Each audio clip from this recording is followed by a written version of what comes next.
Welcome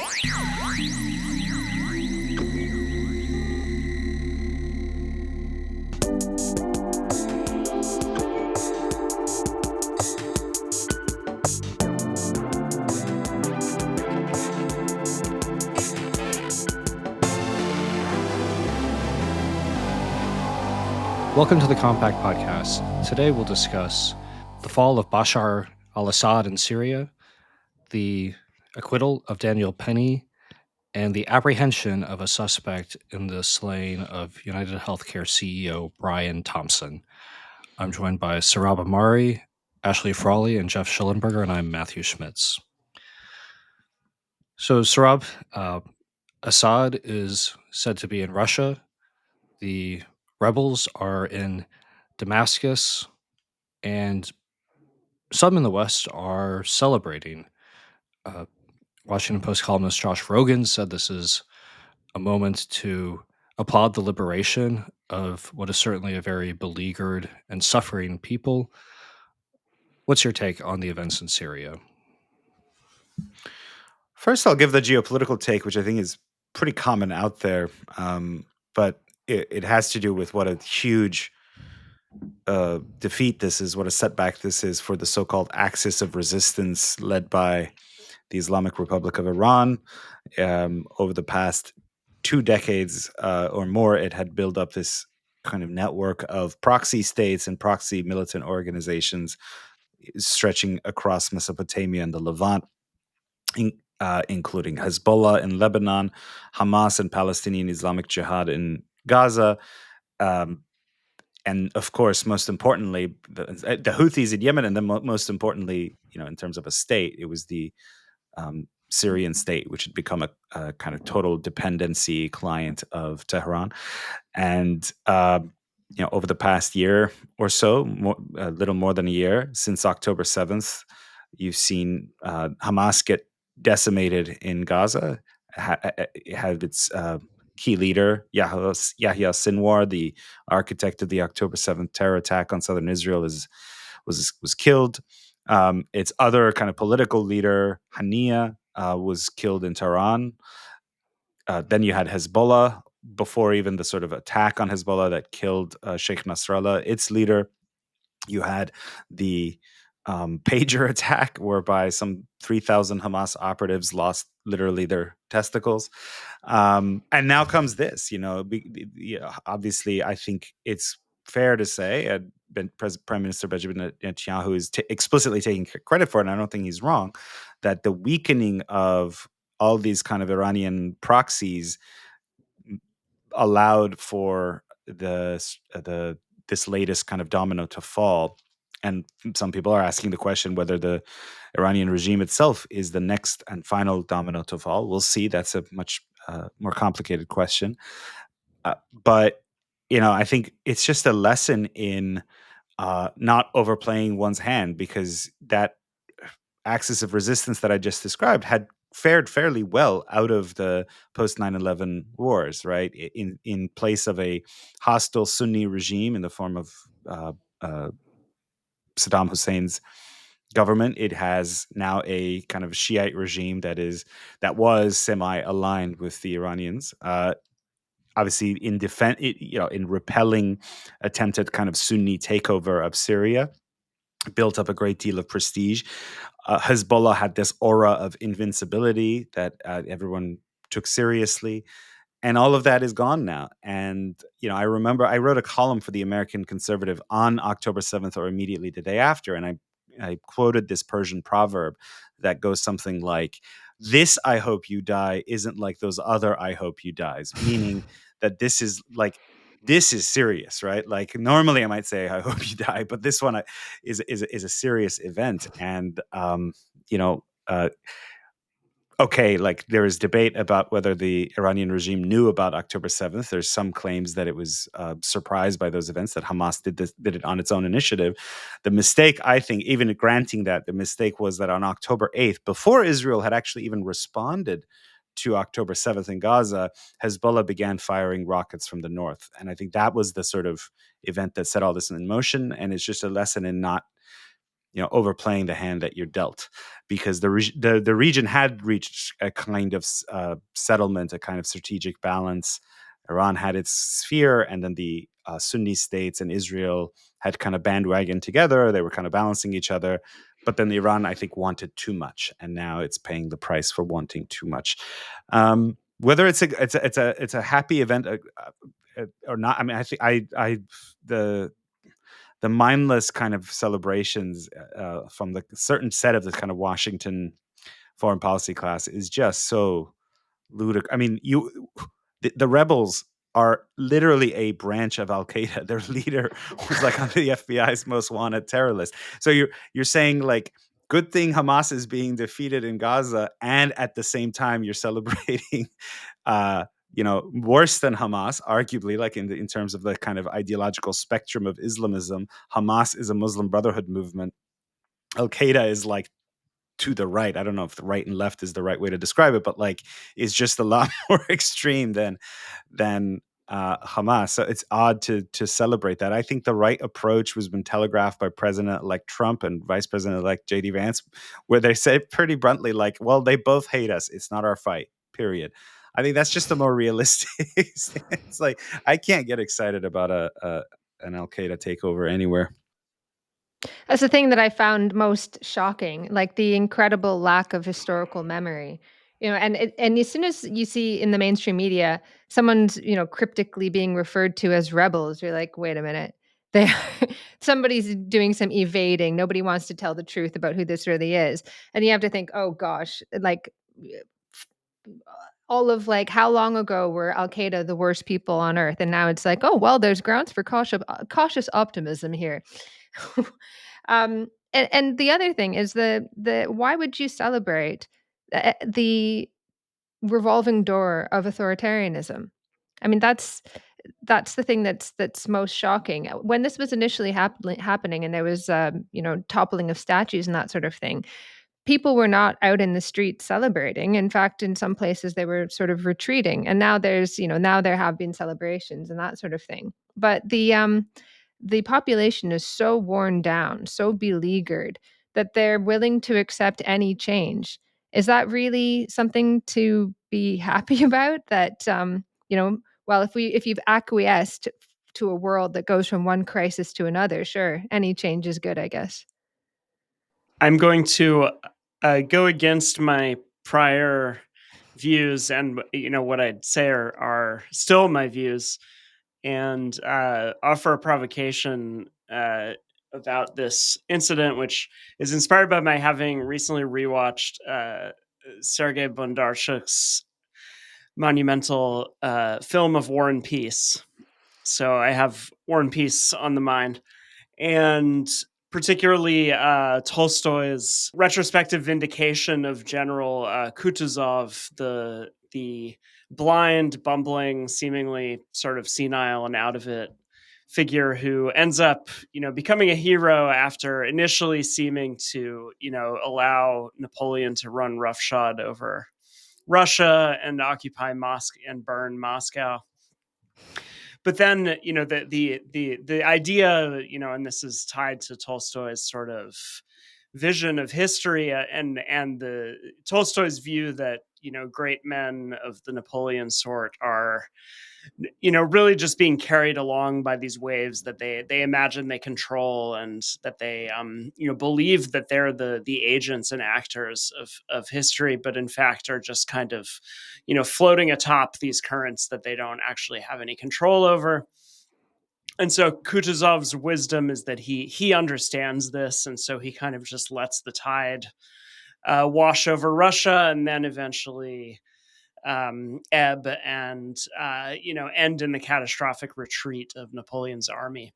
And so this is again my sort of provocation is against my own prior assessment as of not too long ago, and which is probably still my assessment, if I'm being honest, that Biden's foreign policy has been a complete catastrophe. I do have a sort of potential Tolstoyan vindication read coming out of this, which is basically that like Kutuzov, Biden seemed to just kind of allow America's geopolitical enemies to run roughshod over all of these red lines. And, we could say this actually goes back to the Obama administration in Syria, where there was this idea of a red line that was eventually, and of course at the time, and this is before Trump's hostile takeover of the Republican Party, then steering it unevenly in a more anti-interventionist direction, but that he was heavily criticized by Republicans, including people like Marco Rubio, or incoming Secretary of State, for allowing Assad to cross this red line. And so this notion of weakness of that Biden just kind of let all these geopolitical rivals do whatever they wanted. It does seem to have, like Kutuzov in Tolstoy's analysis, essentially baited these enemies into overplaying their hand, as Sohrab described. And so, there is a way of reading it where it turns out, and as was the case in the Napoleonic invasion of Russia, at immense human cost. It does turn out that essentially by kind of inviting, seeming to be bumbling, incompetent, weak, etc., and sort of inviting these various enemies to overplay their hands. And here we are now. It looks like basically America's closest allies in the region, Turkey, a complicated case, but nevertheless a NATO member, and Israel are in a pretty strong position vis-a-vis Syria. And, America's main nemesis in the region looks incredibly weak and fragile. And so, I don't know. I'm not sure if I buy this reading, but I'm just putting it out there. Well, to support your theory, Geoff, I'll just note that Biden was recently photographed carrying a copy of Rashid Khalidi's The 100 Years of War, which could maybe be taken as an Axis of Resistance aligned text. And in War and Peace, there's a great moment where Prince Andrei goes in to speak to Kutuzov about the progress of the campaign, and Kutuzov is reading a novel by the French writer Madame de Genlis, and he seemed and Kutuzov is also known to use French proverbs, and this is part of his seeming incapacity or corruption, the lack of steeliness in the Russian character, because the nobility is so Frenchified, so compromised. But he sets down the novel and shouts, "I will make them eat horse flesh." And Prince Andrei is very encouraged by this sign that he's able to set down the French novel and make this spirited pronouncement. So that the French novel would be the Khalidi book in our version of that timeline. Yeah, little did all the people who were getting mad about Biden holding that book know that he was actually tossing it down after this photo shoot and declaring, "We will make them eat horse flesh."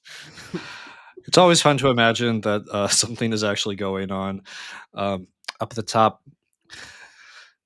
it's been just such a week. We learned on Monday that Daniel Penny, who had been charged with homicide in connection with the death of Jordan Neely, a subway performer and a man on the list of the kind of 50 most concerning individuals in terms of homelessness or public disorder. Daniel Penny had tried to restrain Jordan Neely. Jordan Neely had died during the course of this, and Penny was charged with his homicide. He's now been acquitted by a jury of his peers. We've published 2 articles, one by Aaron Wren, Daniel Penny versus Anarcho-Tyranny. Wren talks about the corruption of justice in blue cities, which is really embodied in the person of Alvin Bragg, a prosecutor who came in promising to downgrade many violent and criminal offenses while upping scrutiny of things related to sexual assault or hate crimes, really crimes with a certain politically loaded connotation. We also published Geoff Shullenberger's article. The Anti-Psychiatry Movement's Long Shadow. How did that shadow fall over the Penny case? Put simply, if we want to understand why we have a common situation of people suffering from severe mental illness as well as addiction, just kind of wandering around the streets, we have to understand the massive, it's interesting, Michel Foucault, an early chapter of his History of Madness is called The Great Confinement, which describes the process in the sort of late Middle Ages, early modern period, when the mad, who previously had been kind of integrated into medieval society in a certain sense, think of the figure of like the village idiot, essentially, that there was a sort of place for them within the social order.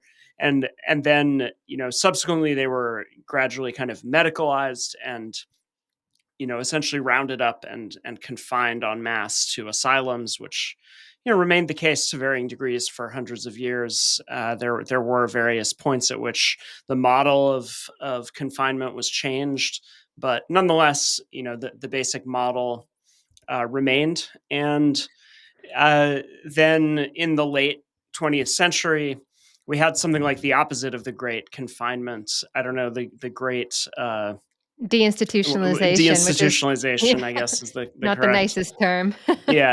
So we did have the Great Deinstitutionalization, which was an interesting convergence of left-wing activism involving figures like Michel Foucault, who saw the insane as essentially a sort of oppressed class who needed to be liberated, and who also understood madness as a kind of symptom of the broader madness of the sort of capitalist oppressive social order. And so, believed that if you brought about revolution, you would somehow kind of solve this problem. And that, the medicalization and confinement of the insane was a form of by which the capitalist system kind of suppressed the symptoms of its own, great of its own great insanity. And so, interestingly, this converges with the sort of neoliberal moment when you have various kinds of state functions being offloaded onto the private sector, and you have a kind of dismantling of state capacity. And so these two threads come together. On one hand, this sort of hyper-capitalist approach, and on the other hand, this kind of anti-capitalist activism, and they come together in the United States, at least, around embracing this supposed model of community care, which is essentially a terrible joke, because what it really means is just the abandonment of people in this condition to fend for themselves, because of course this also coincides with the great sort of atomization of society, the bowling alone moment, right? The kind of the fragmentation of and fracturing of communities. And so what you end up with is the situation we still live with today, which was partly kind of inscribed legally in various kinds of protections that make it more difficult to confine people against their will, even if they, like Neely, come across as, often quite dangerous. In his case, had a record of assaults in his past. And so this, I touch on in the piece, this book that came out last year, which is a really excellent kind of history, sort of personal history of this entire process, called The Best Minds, that came out last year. And it happened to come out just within a few weeks of the Neely death. And so this book, tells the story of a guy who, unlike Neely, was from a very comfortable middle-class background, very educated family, had many resources at his disposal, but descended into a severe psychosis, and ended up committing a horrible murder, which ended up with him being forcibly institutionalized. Like he's now in a sort of whatever maximum security psychiatric facility for the rest of his life. But it's a beautiful and tragic narrative, but it really tells this whole story, and it really gives you the backstory of how we got to the situation that led to this disastrous encounter on the subway. And so, yeah, I recommend that book just because I think it and the other interesting point finally is that the protagonist of this book, Michael Lauder, was himself a participant in these sort of anti-psychiatric activism, and basically, he went to Yale Law School and was considered kind of while suffering from schizophrenia, and was considered a pioneer of this new model that you could, suffer from these severe forms of mental illness and yet, thrive and succeed in society, through this model of community care. And so he was held up as a poster child of this new approach, and he, essentially agitated for it and was given a platform to do so. In fact, there was going to be a Hollywood movie made about his life.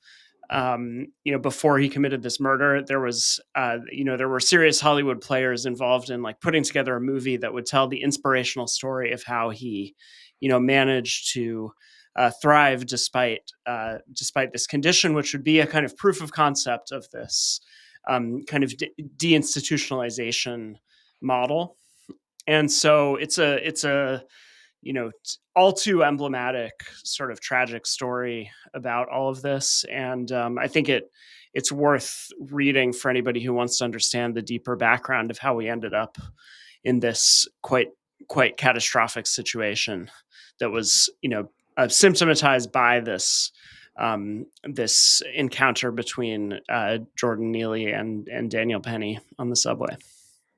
Yeah, it's quite a good article, and as I was reading it, I was thinking, these are things that I've taught about in like sociology, mental health, this kind of thing, and I was thinking, oh, he's going to need to talk about the whole deinstitutionalization, but surely not as a sociologist. You'll not know about these things. And I thought, oh shoot, the whole history is here with, and very very well told. But it's very interesting that the this sort of demedicalization of quite serious mental illness has happened alongside the medicalization of everyday life. So you have, TikTok videos that are saying, do you do this completely normal thing? You might have ADHD. Do you do this other completely normal thing? You might have OCD. But at the same time, you then have this sort of like demedicalization of schizophrenia, as like just another way of being, just another. It's a spectrum, and it's just human difference, and even advocating going off medication, even to that extent. And I've never really figured out why this weird kind of dance of medicalization and demedicalization is happening in society, but this is the awful result of this. And obviously the great confinement and the whole institutionalization and separation of the mentally ill from the rest of society has a lot of negative things going for it. The whole one flew over the cuckoo's nest kind of thing.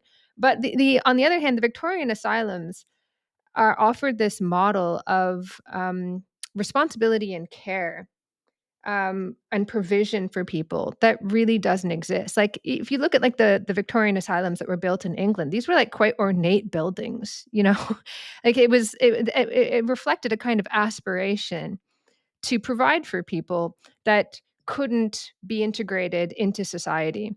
Now, whether or not that actually came out in practice is a different question, but at least that ideal has completely faded away in this kind of shift to community care, idealized as kind of integrating people who are just different and have different ways of doing things, which eventually just became everybody fend for yourself.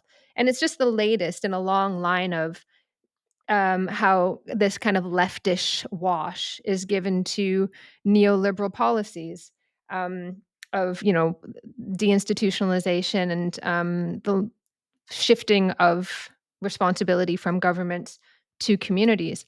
I think actually it really fits well with the other article that's in Compact at the moment by Aaron Wren, which we mentioned before, where there's this uh, fobbing off of responsibility on the part of the state for petty crime and that sort of thing, where you just kind of have to deal with that in society. Whereas for some reason, middle class, quote unquote, crime is dealt with much more severely. So if you look, or at least like publicly, I don't know, in the UK, for instance, just like in the US or in New York, essentially shoplifting has been decriminalized. But at the same time, someone can, put a offensive limerick up about a trans woman and have the police knocking on the door. And it's a bit like, he calls it this sort of anarcho tyranny. But I think it's almost like we really expect less from these people. We really expect less from the lower orders.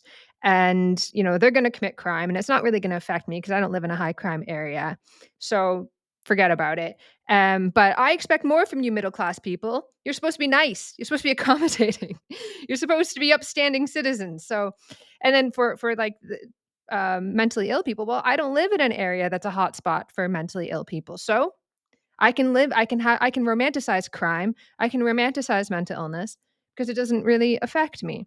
And I can go along with this whole play of like, oh, the community and society is just going to sort of like sort it out because I'm not part of that community and I'm not part of that part of society. So it doesn't bother me. And this is the result. We just have these awful sort of romanticized visions that resolve themselves in public breakdown and disorder. So I'll take the kind of political angle on this, although I'm deeply fascinated by the kind of interplay of psychology, psychiatric care, and the what I call in the outline of my new book, The Triumph of Normal, the kind of war on traditional psychiatry as being too authoritative or coercive or what have you, too committed to an idea of normal development. As opposed to just embracing the diversity of ways that like people do things. Some people, abide by the law and some people just don't, but the political angle on this is okay. So in the United States, the center left just got drubbed at the ballot box just about a little more than a month ago. And I've been having conversations with people on the left, as one does as a compact co-editor, the fact that we have people on the left who write for us, and that's kind of the unique position that we're in. And I've been telling them, like, look, I want a healthy left in this country. I think that in the dynamic between left and right, you reach a kind of social consensus and so on, and it's necessary for the other side to be healthy, viable, reasonable, and so on. And I thought that this would be a great test case. And at least as far as the New York City left goes, if you go on the app formerly known as Twitter, you see lots of city council members like Tiffany Caban is a great abolition. She just calls herself abolitionist in her bio. Doesn't even say abolition of what? Abolition of police, abolition of prisons, abolition of restaurants. She's just an all-purpose abolitionist, and describes what happened to Mr. Neely as a lynching, and basically says, that an innocent was murdered and Black lives are now can be targeted with impunity and so on. And just a complete lack of awareness of what are the dynamics that made New York City and New York State one of the areas that actually had the sharpest shift to the right. Obviously, Kamala still won because it's a very liberal place. But, if you look at sort of graphs of which places shifted to Trump, New York is really up there. Matthew can correct me on this. It may be number one in terms of how far it's moved. And so why did that happen? It's because the left has come to be associated with like a sense of public disorder, a sense of public insecurity. I'll be honest, like I don't ride the subway as much. And like whenever I do, my experiences underground become this grist for our podcast or for my own writings. But just like a week and a half ago, I was going from Midtown to around Gramercy Park, and there's a gentleman sitting next to me, and he was I didn't know that he was like a crazy, but I would, because he didn't look like it when I first sat down, and just like began as soon as I sat down and the doors are closed, and it's this kind of claustrophobic experience, right? You cannot get out. You're stuck in the train. He started just being like sort of laughing maniacally in a kind of regulated intervals, like every few minutes, and then being like, I'm going to F him up. I'm going to F you up. I'm going to F it up. And it was directed at no one in the train in particular. It was, so he was talking to his imaginary friends, but it's just like, I'm sitting next to him and it's uncomfortable. And like, that person needs care. And so I go back to Geoff's point about the horrors of deinstitutionalization. And I just recommend one book by a man who's very dear to me, and he passed away not too long ago. He was an activist for the mentally ill, and his name was DJ Jaffe, and he wrote a book called Insane Consequences, basically decrying the fact that, especially in New York, because he was concerned in New York, and he's concerned about families who have relatives who are severely mentally ill, and because of a certain set of changes that took place beginning in the late 1960s and early 1970s in New York, they cannot institutionalize their relatives who need care. And as he notes, one of the symptoms of their mental illness is that it tells them they're not mentally ill, right? That's the kind of vicious cycle of it, is that the illness itself prevents the subject from recognizing that he or she needs help. And it was based essentially on, there was Geraldo, famous now, like, naked selfie man, but in the 1970s, Geraldo made his name by visiting and doing a sort of kind of undercover investigation of a psychiatric facility. Geoff knows the story, called Willowbrook in New York, where things were horrible. Like, it was a kind of old school mental hospital where children were wallowing in their own excrement, and there were beatings and sort of that. And what people like DJ Jaffe have documented as sort of journalists and historians is that really was an exception. A lot of these places were good. Like, there were bad ones, but it was a case of like television journalistic malpractice that fed two movements. One is the anti-psychiatry movement that Geoff writes about today for Compad, and then the kind of right-wing budget cutters, the unholy alliance between the two.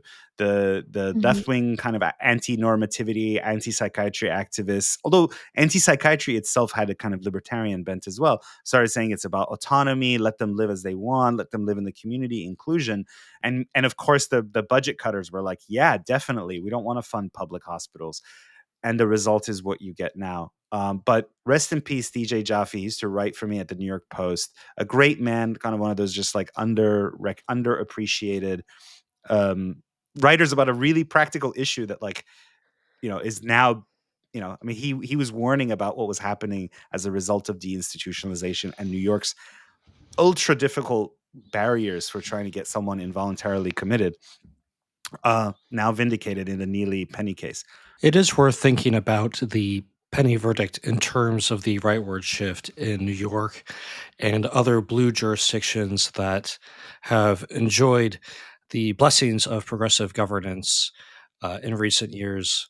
One often hears, and for good reason, that the Democratic Party in the U.S. is the party of governments. It's the party of government in the sense that it tends to reject right-coded libertarian conceits. It's the party of government in the sense that most government employees, especially outside of the U.S. military, are Democrats and donate overwhelmingly to the Democratic Party. It's the party of government in that it tends to be more supportive of various government programs. But does being the party of government mean that you are the party of governance? And I think that's really been the crucial question in blue jurisdictions in recent years. And the answer has increasingly been no. When I moved to New York, the mayor was Michael Bloomberg.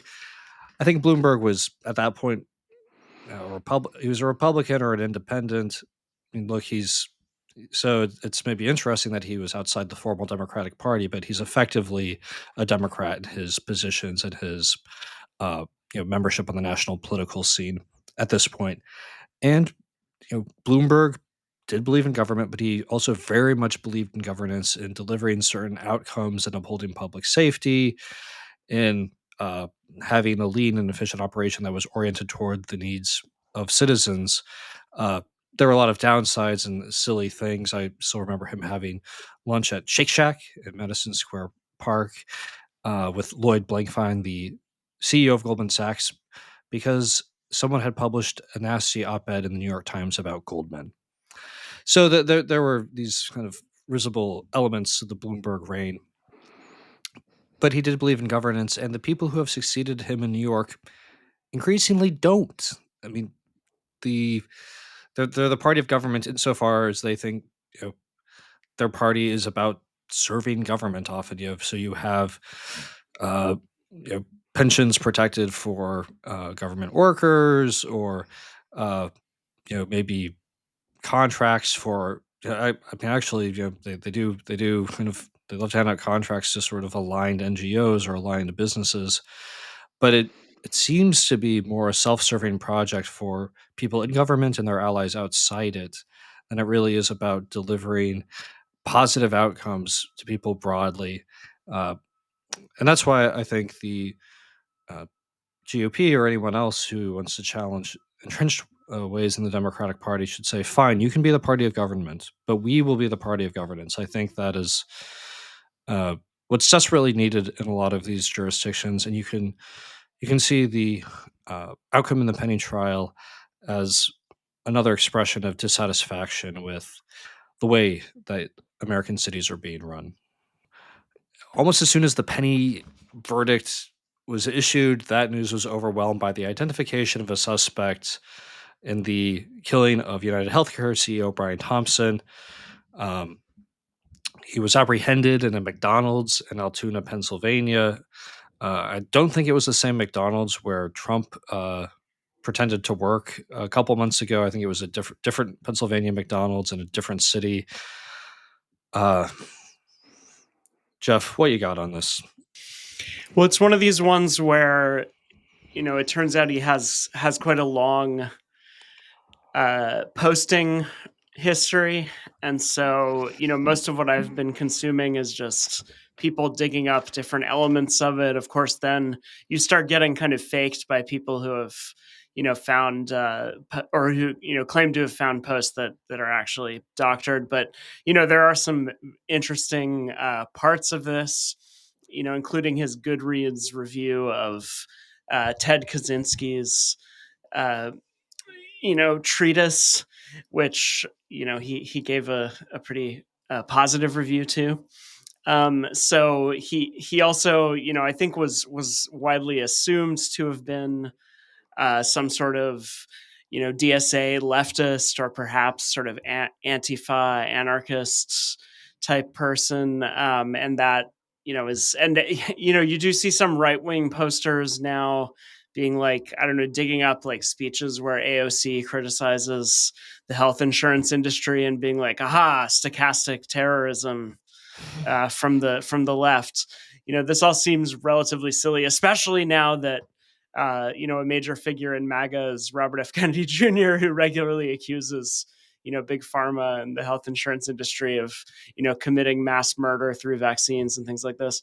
So and by the way, this guy did actually follow both AOC and RFK Jr. on Twitter, but he seems to have actually been some sort of odd centrist with a sort of affinity for certain types of Silicon Valley, bro influencers, including Andrew Huberman, the noted, podcaster and psychologist around whom some scandal revolved not long ago.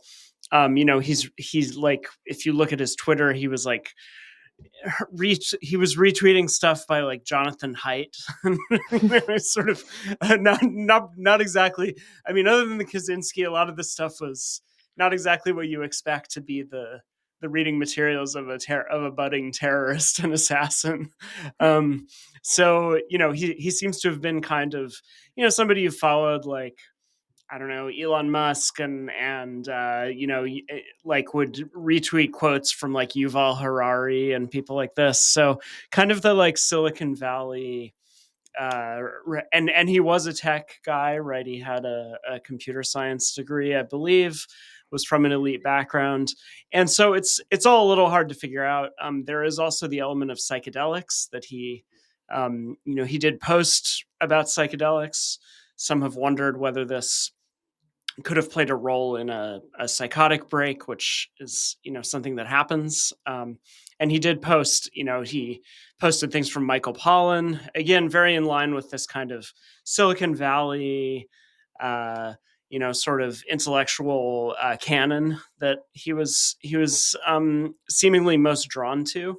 And so, yeah, I mean, I think it didn't go exactly as anybody expected in terms of what his affinities were for, but he does seem like a sort of emblematic figure in terms of his media consumption and interests, although and representative of the kind of Joe Rogan type, Joe Rogan listener type young man, who's kind of curious and heterodox and seemingly roughly hard to identify with either the left or the right, seemingly a kind of centrist. And he in that sense really did not fit the profile sort of ideologically of what people expect from a terrorist. Now, arguably this has happened repeatedly, that it turns out the people who commit these kind of brazen acts are often not particularly, they don't map coherent. Whenever one of these things kind of happens, part of what happens is ideological factions seize on it as an attempt to try to demonize their enemies and say, oh, this person is an Antifa terrorist, or this person is a far right terrorist. What you actually find, I have noticed, is that a lot of times people who commit these sorts of acts do have this kind of weird, slightly difficult to pin down kind of profile, and it's usually because they're probably kind of outsiders. They're probably quite alienated, and so they don't really necessarily become part of a clear sort of ideological coalition, because they are probably kind of loners, feel estranged, and don't feel a sense of membership or belonging in any particular group. And so it does seem that actually this is relatively typical, that these figures are often sort of weirder and harder to pin down in terms of a convenient ideological profile than people would like, because of course people would like, with all of these types of incidents, to use it to impugn their enemies as the source of all evil and violence and destruction in society. And now that isn't the case, or now that's not the case, you still see people kind of trying to do that, but for the most part, the reality is a lot more interesting in this case. Although I don't think it tells us much of anything, and this would be my final point. But this is always my point, that what we see with these kinds of acts of brazen violence is that, in terms of ideological profile, people of every conceivable ideological profile have committed, these sorts of acts in recent decades, and people with no clear ideological profile have also committed these acts. So, my overall argument is that these sorts of, propensity to participate in these kinds of acts is largely independent of what they happen to read or what podcasts they happen to listen to. Although that's not to say that, I think they're being drawn to certain ideas has some kind of relationship to their being drawn to violence. But, the usual thing that you see is an attempt to create a causal link between, oh, they got radicalized by this or that, and then they did this thing. That clearly doesn't work here, but it also just doesn't work in general. It's interesting how people, you're absolutely right, how people sort of embrace, whether you embrace or reject what the shooter did, it's like packaged in this like, well, if I reject it and I'm a right winger, then it's a loony leftist. And if I embrace it and I'm a left winger, then he's mine and it's all good. But one thing that I learned looking through people desperately trying to figure out what his political orientation was, is just how shallow a lot of people's understanding of the political spectrum is. Like, they just couldn't put their head. They're like, okay, he's against healthcare, insurance companies profiting. But on the other hand, he said something mean about the LGBTQ community and doesn't think trans is real. My head's exploding right now. I can't quite figure this out. Like, the people just sort of take it for granted that, well, of course, the left loves trans people, and but to me, it seemed quite obvious that he's like the typical kind of tech bro libertarian. I didn't think it was very difficult to pin him down. Am I wrong? You know, all about crony capitalism and all that stuff. That's very libertarian. Yeah, I found him to be a recognizable creature of the kind of bro sort of self-help, kind of, weightlifting sort of, maximizing your body, maximizing your mind, kind of grind set culture, which has these libertarian inflections, and what political significance that has. I don't know. I do think we've seen really various people on both ends of this political spectrum celebrate violence in certain ways, and the killing of Brian Thompson, a bit like October 7th, is a moment of truth where you see people publicly celebrating violent acts, and which are perceived as justified because of kind of privilege or oppression or injustice, and it's very funny, and it's funny in a couple ways. One, some people reveal themselves as very ready to celebrate bloodletting, and others who have pretended for years to believe in bloodletting and savagery and the high cruel ethic of the Bronze Age instantly recoil from anything like what they purport to believe in. So it's just always a moment of truth. But with that, we have a sad moment on the pod.